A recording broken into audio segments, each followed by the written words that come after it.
Hi, this is Emma from Centered Within, and I'm coming here to talk to you about the layers of healing. Now, I've been writing about this in my book, and it's sort of interwoven throughout my book, what I'm writing about at the moment. And my mentor was speaking about it on her YouTube channel. I think she uploaded her video to her YouTube channel. And it's just such an important subject that it's a subject that I know my mentor has said many times, and I will repeat many times, because healing is such a huge, huge topic. Space, reality. Even choosing to take part in that is a choice, a process in itself. But it's like, who do you go to? And that is really, really difficult, because there are so many. I mean, I'm an intuitive healer. I'm a fully qualified, because my mentor actually has a internationally recognised training course. So I'm a fully qualified intuitive healer and life purpose activator. So I've got such a squeaky chair this morning. But my previous, I'll call it my previous life. There was a time when I was a qualified social worker working with children and parents, and I was a family support worker. So I do have a lot of background in a lot of things, and I've done a lot of training around a lot of things as well. So even before I did this work, I have quite an extensive expertise in certain fields. But there are so many healers out there that call themselves healers that will do something just like, oh, we just do this, remove this energy and that'll be it, or cut this cord and that'll be it. And it's just like, no, that's not it. You can't just go and do that without the work afterwards, because there is work after that needs to be done, because there's a reason why that energy is sitting there, why they're feeling like that, why that energy is hiding that huge wound there. So when you start poking it and prodding it and removing things and something erupts inside, we know, who do they have to go to? Unless you're doing a long piece of work or a piece of work, or you give them the tools to support themselves when they feel that, the way that they feel. Because it was interesting, on one of her courses, someone said, oh, have you had an experience of someone going to psychosis after having a session? She said, no, because there's a process you go through. Now, being an intuitive healer, how you work with one person and how you work with another person is like so different, because you intuitively feel into it. But whatever you do, you start at the basics. You don't go straight in, and you may never have to. Starting at the basics, and what I mean by basics is showing them how to ground themselves, like truly ground themselves, what they can tap into to support themselves. Some people like crystals, some people like angels, some people like nature, some people can do it through cooking. So that's like self-care. And it's also, it builds onto the self-care, because it's something that you can use as a way to bring yourself into yourself, so you don't get lost in what's going on. Because when you start healing work, it is like an onion. You're peeling the layers back. And when you first open an onion, the smell can sometimes take you back. You're like, oof. And it's like that when you first start. And that's why when I first started, I used to do live psychic readings. I stopped that. The amount of people that were just like, I need the answer, I need the answer. No wonder so many people are running around not knowing what to do, or desperate for someone to give them the answer. Because for the start, no one can give you the answer. They can give you the tools to find your answer, but they cannot give you your answer. Even psychic readings, it's just a roadmap. When you have a psychic reading, it is a roadmap. They will see glimmers of things that potentially can happen in the future, but the future is not set in stone. Just because someone said, I can see you getting married, but that might be 10 years away. There's a lot of living to do in between that. So I stopped, because I was just had enough of people like jumping on Am I going to get this job? Am I going to do this? I'm like, this is not what I do.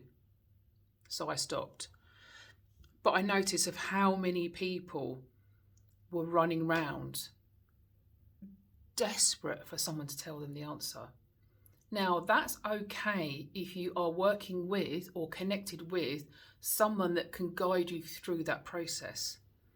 But if you're working with, or someone is just reading the cards and has no idea what they're doing, and I'm not talking about as in they don't know how to read cards, because they obviously do, but they don't know the impact of what they are doing.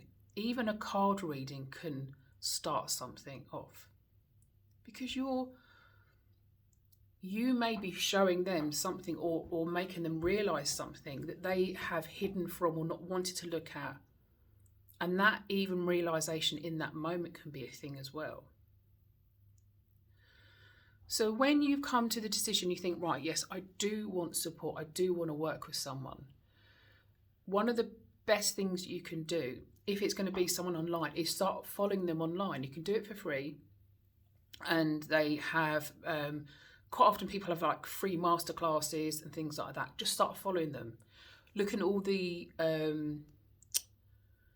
comments and things like that. Maybe comment. You may not want to begin with, because it can be quite intimidating. So feed into how they feel. What do they do? What courses do they do? When I first started working with my mentor, I did like I think she did like she did a few free things, so I was watching her through that, and I just knew I was going to work with her, and I wanted to work with her. But it took me a while to find out what course and all that sort of stuff, and I've just progressed on and on. I'm still working with her now, but I do it now, and it's to support me in my business. And but if you follow someone online, or they have a book, read their book, or you may start following someone and they start talking about someone they follow, and actually it might be that person that's more suited to you, because everyone will do things in a very different way because they're doing it from their perspectives. They all have, no, that's not wrong. Not everyone has a qualification. You don't necessarily have to have. They might have previous qualifications in other areas, or they may have certain things they've been doing for many, many years. But that's what you need to check out. Get into sort of looking, what they do. Because I remember when I first started, I came across this woman. I never did I bought a couple of things from her. I won't mention her name. I'm not into doing that sort of stuff. I don't, name and shame, it doesn't get anyone anywhere. But I'd watch people come on. So she'd be on the screen like this. And then so-and-so would say something. She goes, yeah, well, remove that energy. You can go now. I'm like, to me, it felt so uncomfortable. And I thought, well, who am I? I don't know. But I did know, because I had a previous massive wealth of expertise that I just didn't refer to. And you just can't do that. Well, you can do that, but it doesn't work. Because eventually that will come back in, because it will come back in because you don't know how to either keep it where it is, do the work and then progress, or just keep it as you want to keep it. So, and if you're ever listening to someone saying, if you don't do it in this way, then this way, it's not going to work. No, because quite often when you work with someone, yes, you'll try it their way because you don't have anything else to do, but then you may change it. But that's really good because you're listening to you, because there may be an element of it. You have to be guided to a certain degree, but it's not the fact that if you don't do this, this is going to happen, because that's just fear. That's just spiritual healing work wrapped up in fear. That's all it is.